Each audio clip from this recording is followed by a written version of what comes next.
We're talking about my second favorite pitch ever invented, the Slurve. Hey Coach, Madden, I wanted to know how do you throw a very effective slurve? Thank you so much, buddy. That's a great question, and I've got a great answer for you. But before we get into that, if you think the Slurve is a good pitch, go ahead and give me the thumbs up. If you think the Slurve is stupid and you're never going to throw the Slurve ball, go ahead and give me the thumbs down. No matter what you just click, go ahead and hit that subscribe button with the bell notification right next to it. This way you're notified every time I upload a new video about pitches, pitching, or anything else that's going to help you become a better baseball player. So if you're trying to be better, go ahead and hit that subscribe button now. Again, thank you so much for that question. And the first thing I want to address in this answer is age for the Slurve ball, because you look like a younger guy, and I get this question all the time on the channel. When can I throw this pitch? When can I throw a curveball? When can I throw a Slurve ball? When can I throw a slider? How old do you have to be? And the answer is, if you throw this pitch, the Slurve, the way I'm going to show you, you can throw it at any age, because this pitch is not going to put any extra stress on your arm. Okay, there are no studies that show that this pitch puts more stress on your arm, especially if you're going to throw it the way that I'm going to show you without really forcing anything on your wrist. You don't have to snap your wrist. I know you hear it all the time, snap that wrist, snap that wrist. You don't have to snap the wrist. Okay, where young guys get into trouble is when they have a good breaking ball, they tend to overthrow it. Now, this can get you into some trouble. So you got to be sure, if you're throwing a pitch, that you're not overthrowing. You're not being overused. You're not pitching too often. You're not throwing curveballs or fastballs too much. You just got to be aware about how much you're throwing. And of course, the last thing I want to address is, if it's ever bothering your arm, stop throwing it, no matter what pitch it is. If it's a changeup or a fastball or a curveball or a slurve ball or a slider, whatever it is, if it's bothering you, don't throw it. It's probably not the pitch for you.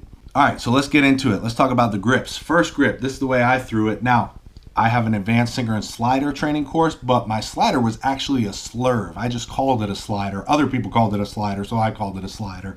But it was technically what I would call a Slurve, okay? And this is how I gripped it, all right?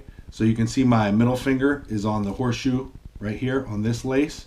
I'm hooking it. I'm really getting a good grip on that lace, and then my pointer finger is right next to it, okay? Then if you look at my thumb, it's got a diagonal line straight across to that middle finger, all right? And you can see there's more ball on this side. Oops, I can't see, I'm looking in the camera. More ball on this side versus the other side, right? So there's more ball sticking out this side than that side. So when I go to throw this ball, right, it's gonna come out. I don't have to snap my wrist when I'm throwing it. So for a Slurve, this is the way I like to think about curveballs and Slurve balls and sliders. If you haven't seen my breaking ball clock video, I'll leave a card up here that you can click and go watch that in a little bit after we get through with this video. But real quick, 12-6 is 12 on a clock to 6. A regular curveball would be 11 to 5, okay, in my opinion.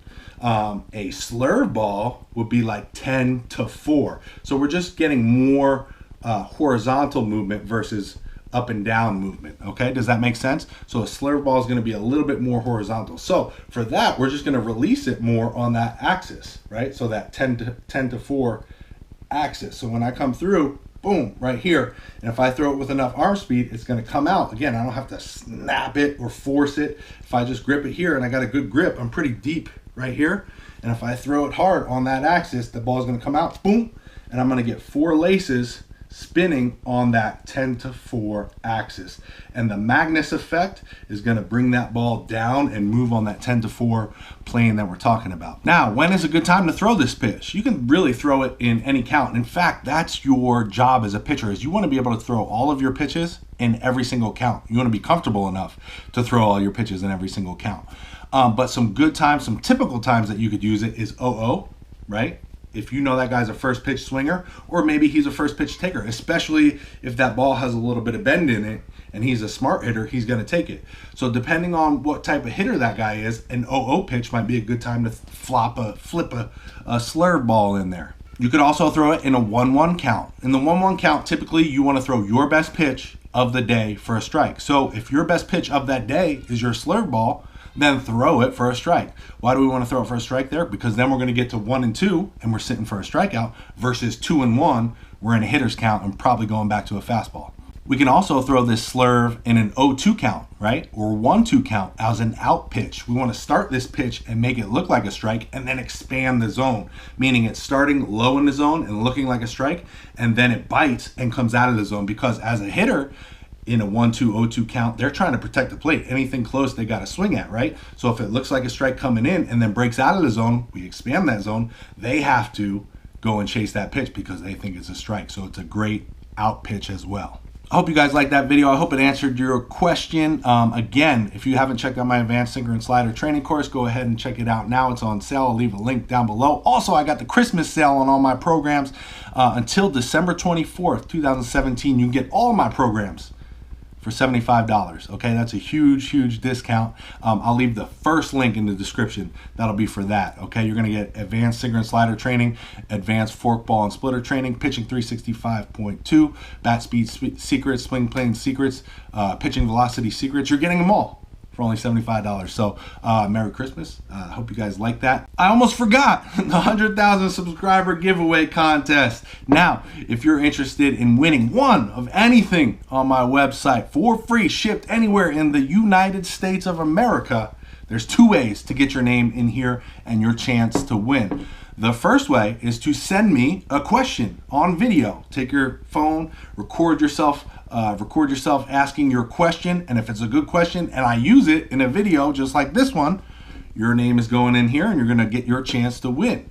The second way to win is by answering the trivia question in this video in the comments below. And the question for this video is, what were Stevie Delabar's pitches? You see Stevie Delabar, that jersey over there? He was a former MLB All-Star and a friend of mine, and he actually shot some videos with me a long time ago while he was in spring training, and he shares his pitches and his pitching grips with me. So I want you to find that video and let me know what his pitches were. Leave your answer in the comments section below. I'm going to choose one of you guys who has the correct answer, and your name is going to go in here. And then when we get to 100,000 subscribers, I'm going to pick a name out, and that will be the winner. If you like this video, don't forget me to thumbs up. If you haven't subscribed already, click this logo right here, right now. Get subscribed. And then I want you to go watch this video, okay? This is going to be a good one right here, and you're going to learn a lot. So go watch it right now if you're trying to be a better pitcher.